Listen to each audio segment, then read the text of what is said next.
Seja bem-vindo a mais uma edição do programa Conexão Imigração USA, aqui na Record Américas. Eu sou Renata Castro, advogada de imigração, que apresenta esse programa semanal falando de assuntos que são de interesse para você, que é brasileiro ou brasileira, que mora nos Estados Unidos ou que está fora dos Estados Unidos e quer saber mais a respeito de assuntos que são relevantes para o seu sonho americano. Eu já estou há 2 domingos, 2 episódios, na verdade, né? Conversando com ele, que é meu amigo e candidato a deputado federal, Dale Holness. Ele foi prefeito de Broward County, que é um dos maiores condados, não só em número de residentes e em tamanho, mas também em volume de negócios do estado da Flórida. Ele que foi vereador pela cidade de Lauderhill, que é uma cidade em crescimento aqui no estado da Flórida. Ele que é imigrante, veio da Jamaica e construiu o sonho americano para ele. Nós conversamos a respeito do histórico dele, conversamos a respeito do tempo dele trabalhando em Broward County, mas agora nós vamos falar de um assunto muito importante, que são os projetos de campanha dele, que é candidato a deputado federal, num distrito que tem um dos maiores números de brasileiros elegíveis a votar nas eleições americanas. Dale, yes. Your district is composed of which cities? Oh, we have 14 cities in the 14 district. cities. Coconut Creek, Coral Springs, Margate, Tamarack, Sunrise, Plantation, Fort Lauderdale, Lauderhill, Lauderdale Lakes, North Lauderdale, Wilton Manors, Oakland Park, Oh, wow. Deerfield Beach, Pompano. So it is All Brazilian. You just said that, I just heard Brazilian. We're all the Brazilians. It's Brazilians everywhere. So I don't want to make this just about Brazilians, because Brazilians benefit Yes. from a healthy community that is prosperous for all. Yes. And in the last show I asked you, you've been elected first day in office. I think it's very romantic to think you're going to sit behind a table and just sign orders. No. But what do you think are 5 things that those communities really need at this time? So number one will be to rebuild America's middle class, because they're struggling. As I Yes. pointed out in the last episode, that 47% of the people who live in Florida live paycheck to paycheck or in poverty. Changing the tax code is going to be a huge piece of that. And when you change a tax code, one of the things that we want that I'll be pushing for, and I think we can get it done, is to increase the earned income child tax credit. Move it higher to probably $10,000 per child, because families are struggling today to pay. Why do you think people are not having babies? Because they can't afford to. That's it. And if we don't have population growth, You know what? You just hit the the mark. economy will go down. As we saw in We're seeing in Europe. Exactly. Portugal, Greece, economy crashed. Yeah. Because they didn't have people in the workforce to earn income and pay taxes so that the seniors who were benefit from the economy could be benefited. So that's a big piece of what we've got to do. We've got to also look to how we help our unions to organize. What we find is this from studies, is that if you have a unionized job, you'll earn more than if you don't. And it helped to standardize the workplace also. Protection for workers in the workplace. So there's a lot there in the economy. Here's another piece of what we got to do with the economy. Put more housing units in place and create more affordable housing. There's a crisis in place today. Yes. With housing affordability, which in South Florida is huge.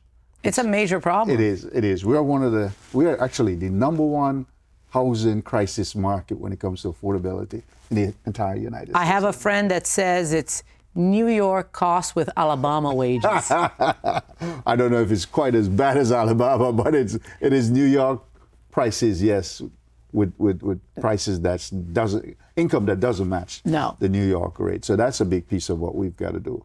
And we can do this by adding more money into the choice voucher program for housing, so that people who are on a waiting list can come off the waiting list, but also to direct those funds to build new units. That's a big piece of what we need to do. So that's the big piece, the affordability crisis. And there's many other things around that affordability crisis that we have to get into also. But then the other thing that we have to do is reform our immigration system. We talked earlier about how immigrants help grow the economy of this country. There are many people here who are on DACA. They're documented because they came as young children. The government says, okay, we'll give you a chance to stay. But they have not reached the level where they can now be permanent residents. That needs to change because, again, they're documented. We know they're working. We know they go to school. We know everything about these folks. They're not illegal. They're documented workers and employees and students in the United States of America. And then those who have TPS, and many for a long, long period of time. What we're doing here by changing the system haphazardly, without any structure, is not right. We should do immigration reform. And by the way, every American would benefit from that. How? Because we'll grow the economy. Under Obama's time, the Congressional Budget Office said about the proposed immigration reform that Marco Rubio, by the way, put forth on the table with 7 other senators, Republicans and Democrats, bipartisan, that will grow the economy of America by $1.2 trillion. $1.2 trillion. That's a lot of money that we could benefit from lifting the country up. So that's a big part of what I think we need to really work towards. And we must have sensible immigration programs, yes, no doubt about it. So those are a couple of them. Then we have to look at how our criminal justice system works. We have a good one. But too often our policing and criminal justice system is not equitable. Yes. That's something that we need to work towards, ensuring that we're not targeting certain people because of how they look. I think that we have to understand as a community. Yes. Until you're having to sit at that table and make those decisions that move so many levers all at once, no drastic decision is right. Absolutely. And when we look at the United States, you mentioned Clinton and you mentioned Obama, and we can look at certain times where the American economy was really flourishing. It was never about a rash decision, either too permissive or too restrictive. The United States has always been a country that took advantage of opportunity, absolutely. Not shutting down opportunity. No. So one thing that I see in Broward County in general is we have a hard time creating high-paying jobs. We keep these hospitality jobs, these construction jobs, healthcare jobs, but as a government body, we don't train people to go fill those jobs. And then immigrants come wanting to fill those jobs, and then we say, no, but you can't. But then the other people don't want to fill it. So how do you move the economy? With what's going on right now, with what I see in our system, we're going to have a crisis in my mind. Oh, we are in it. Because if you get rid of all the workers who will do the jobs that keep our economy functional in our hospitals, in our hotels, in our restaurants, and in so many other facets of life, then you're going to have a reduced amount of output. And if you reduce the output, the economy will falter for everyone. For everyone. So it's a big deal. The other item that I would be working steadfastly on in the Congress is healthcare as a right for everyone. We are in a crisis mode where people can't afford to take care of their health. And if they're not able to take care of them health, then they can't work. They can't produce. And it costs us more, by the way. What we need to do is expand on the Affordable Care Act that Obama put in place and make sure there's funding there to help those who can't afford the premiums, which is what we had before. But also to add to where we have universal health care for everyone, that everyone can participate and everyone is in the pool. That will reduce our costs for medicine and hospitalization. Today, if you don't have healthcare, you don't go see your doctor. Yes. Which means you get treated at the emergency room 10, 20 times more costly than seeing a primary care physician. It's just a poor economic decision. It doesn't make sense at all. You know that in the United States, the number one cause of missed productive days at work is actually poor sleep. Wow. It's poor sleep. Wow. Sleep-related issues. Right. And then they're derived from, you could say it's insomnia. It's never just insomnia. Yeah. It's depression, it's anxiety. Yes. We have to look, again, to the previous stages so that we are working on the issue now, but on the issue later. And you have done that in every position you've held. Yes. So you talk about something that's very critical that many people overlook, which is a part of what I'm going to be pushing forward when I get there. Mental health treatment. Too often people are not able to get the support from a mental health standpoint. Yes. And if they don't get that, then they're not functional to the extent that they should be. They can't live full productive lives. It's something that we put to the side and don't pay much attention to at all. We must work on ensuring that people have mental health facilities within their communities that they can go get mental health care. And oftentimes people break down. Yes. And they lose it. Yes. And guess what happened? They end up on the streets or they end up in our jails. Yes. Far more costly than ensuring that we have facilitation for them. In fact, one of the last items I brought to the budget when I left the county in 22 was for $1.5 million for affordable supportive housing. We know that if people who have mental issues get the support they need, they can live full functional life and they won't be on the street costing us money. You obviously have my vote. Thank you so My much. House vote is yours. Yes. Not only because I know you, but because I have seen that you are not committed to even though you have a party, Yes. you're committed to people. Absolutely. And I think that your real party is American. Yes. And that's what you work for. My real party is humanity. That is true. It's about lifting humans up Yes. and providing opportunities for them to live to their fullest potential. That's why I serve.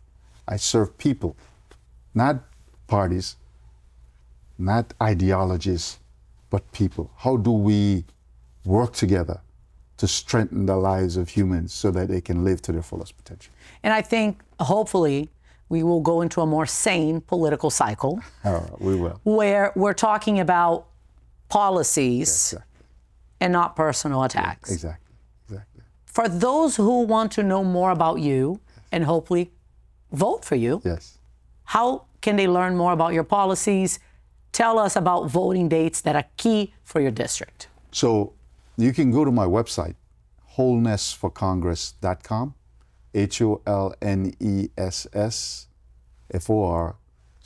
HOLNESSFORCONGRESS.com. You can also find me on social media at Wholeness for Congress. Dates for election. We actually started voting already. Yes. People got their ballots. If you can vote early, the ballots were mailed out this Monday, and people got them on Tuesday. Some folks already send their ballots in and call me. Who else do I vote for other than you? And we go through that. The next level of voting starts on the 8th of August, Okay. August 8th, and it goes through the 16th of August. That means you can vote at 21 different locations across Broward County.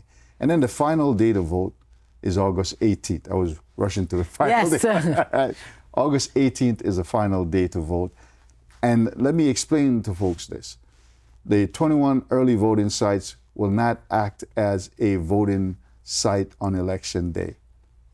Your polling place or your voting place will be close to your home for election day. You still can request a vote by mail ballot. In fact, if you go to my website, wholnessforcongress.com, you can click on vote by mail.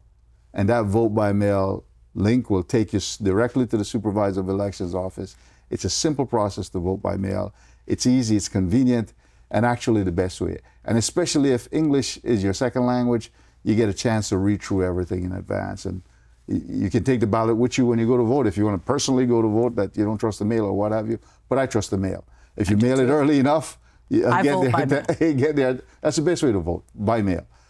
There's another date that I want to tell folks about, and that is the last day to register to vote. If you're here, you're a citizen, and you're qualified to register to vote, the 20th. If you want to change your party, you can actually also go to my website at wholnessforcongress.com, click on register to vote, or when you go there, you can also change your party affiliation, because only Democrats can vote for me come August.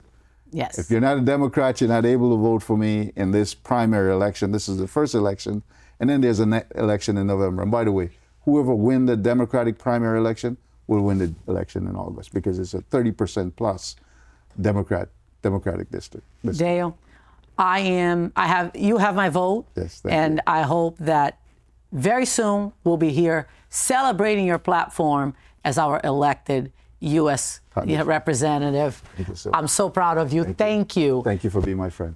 Always. Yes. E para você, brasileiro, que acabou de conhecer com mais detalhe Dale Holness, candidato a deputado federal, ex-prefeito de Broward County, essa é a importância de conhecimento imigratório e político, porque é isso que vai mudar a influência da comunidade brasileira aqui nos Estados Unidos. Domingo que vem eu volto aqui. Eu sou Renata Castro, advogada de imigração, apresentadora do Conexão Imigração USA, todo domingo aqui na Record Américas.